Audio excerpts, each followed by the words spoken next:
नमस्कार नमस्कार नमस्कार सर्वांचं मी स्वागत करतोय माझ्या स्वर्गंधार निषाद या चॅनलवरती। आज मी तुमच्यासाठी एक पुन्हा नवीन व्हिडिओ घेऊन आलेलो आहे। तो कोणता आहे ते सांगणारच आहे, पण तत्पूर्वी एक नम्र विनंती आहे, माझ्या चॅनलला अजूनही तुम्ही सबस्क्राईब केलेलं नसेल तर सबस्क्राईब करा, माझ्या व्हिडिओना लाईक करा आणि जास्तीत जास्त व्यक्तींना माझे व्हिडिओ शेअर करा। आता आपण बघणार आहोत राग भिंपलास माहिती।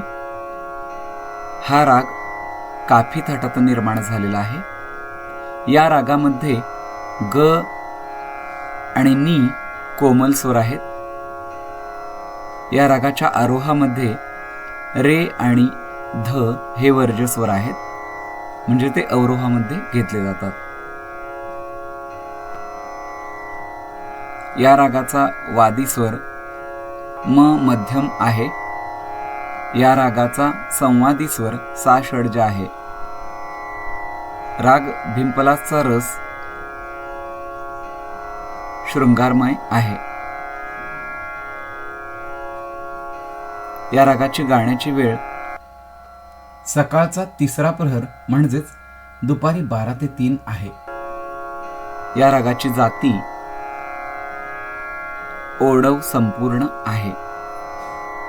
या रागाचा आरोह नीच्या खाली अडविरेश आणि नीच्या खाली टिंब, कारण ही मंद्र सप्तकातली नी आहे आणि कोमल नी आहे।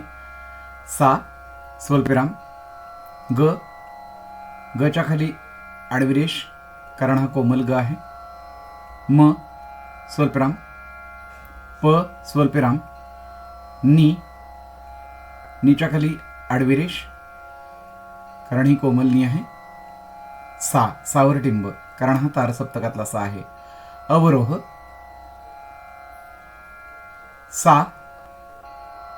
सावर टिंब, कारण हा तार सप्तकातला सा आहे। नीच्या खाली अडविरेश, कारण ही कोमल नी आहे।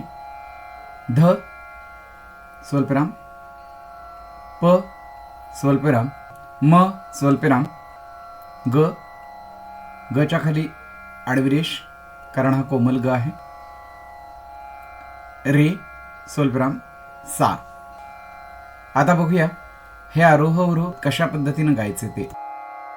नी सा ग म प नी सा, सा नी ध प म ग रे सा।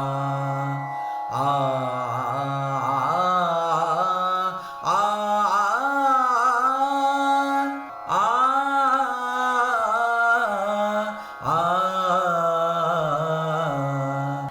धन्यवाद।